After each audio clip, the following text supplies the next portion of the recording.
What's good? So how many of y'all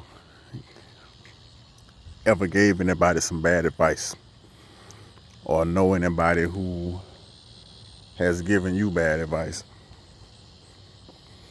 Last night I was watching the boxing match between Deontay Wilder and Tyson Fury.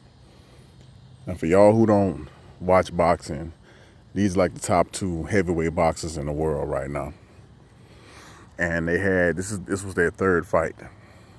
Now, I didn't watch their first fight, but their second fight, I actually went to the movies to watch it. They was playing in the movie theater because it was so hyped up.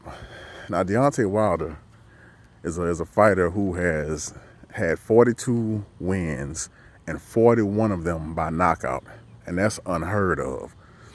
He when he gets in the ring, he swings really wild. It's crazy how his last name is Wilder, but he swings really wild and really hard, and he knocks folks out. But he doesn't do too much boxing. He just gets in there and just swings really hard. If you look him up, Google him, and look at his knockouts and look at how he swing and how he fight, you'll see he's just like a knockout artist. He's not like Tyson was. Tyson had so much power where he would knock people out, but Tyson also had boxing skill. Not to say that Deontay Wilder don't, but his main thing is just swinging hard and knocking folks out. So he uses a lot of energy. But anyway, Tyson Fury has been a guy that he's not been able to knock out.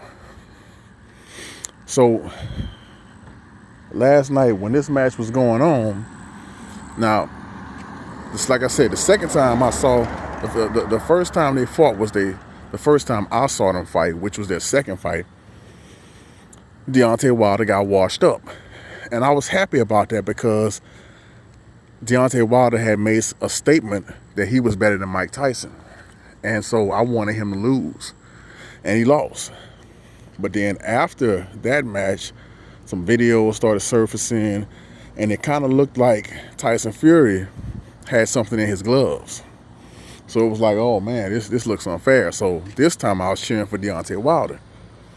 But here's the thing. Deontay Wilder, I say after the third round, it was over. He was like basically asleep on his feet. I mean, he looking like he about to fall at any minute. From round 3 or round 4 all the way to round 11. I mean, I gotta say, out of all the years I've been watching boxing, I've never seen somebody take a beating like that and manage to stay on their feet. Now, I've seen some guys take a beating and keep coming, and you'll be like, man, how is he still going? This ain't even hurting him. But I've never seen somebody who was like sleep on their feet go that many rounds. Like he should have failed at any moment. Any moment he could have failed. I mean, he was just like a zombie stumbling around from round 3 to 11. And the whole time, I'm steady cheering, pumping him up. Come on, fight harder. Don't let him beat you. Yeah.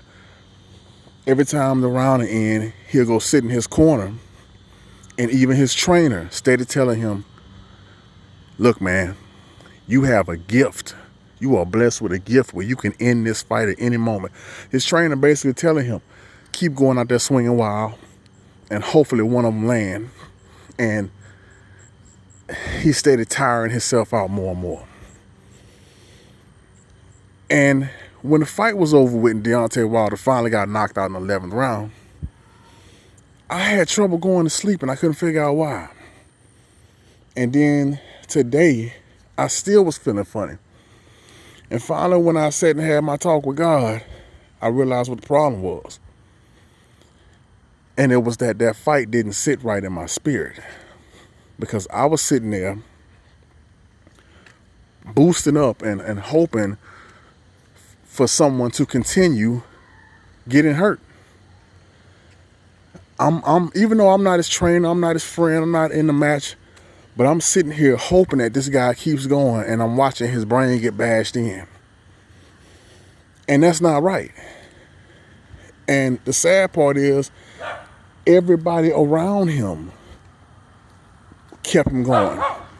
Nobody cared enough about this man to say, bruh, you're losing. We need to stop this. There's no point of you steady going when you could end up with brain damage or whatever. Nobody cared enough about him to stop that fight. And I felt like I was one of those cats. But it made me realize and it made me think, how many of us do that? How many of us got friends and we push them up to do things that get them hurt? Or how many of us got friends where we push them up to do things that we wouldn't do, but we push them up to do it because we want to see it? Or flip that thing around, how many of us got people around us that do those type of things to us? See, after that match, I would fire my whole team and start from scratch again. Because he definitely wasn't trained right. I mean, his cardio was horrible. He was so winded and tired after like 3 rounds.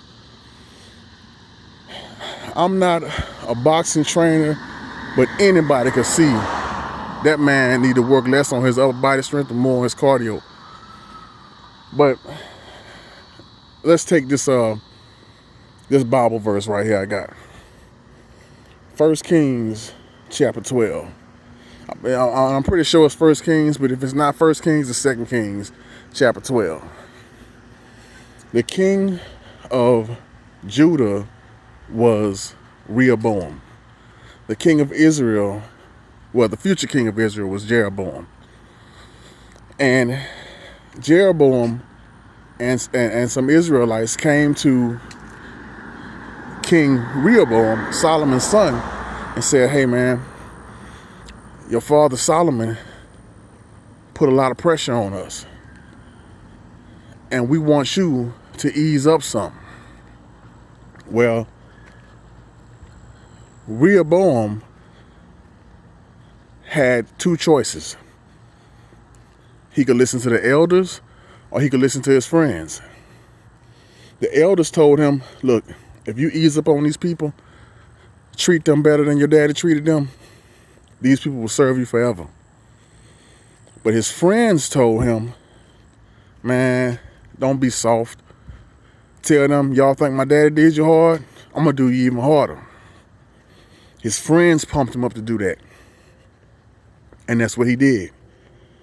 And when he did it, it separated Israel from the tribe of Judah forever. That was like where Israel and Judah ended. Judah, the Jews and the Israelites, which was once all the tribes of Israel, well now it's Judah and Israel.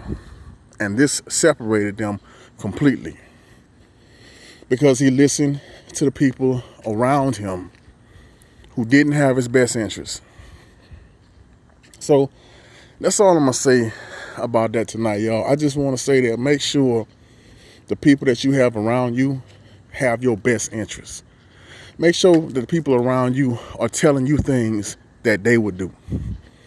Make sure that you do the same, that you deal with people or that you talk to people and tell people like that golden rule that Jesus spoke in the Bible.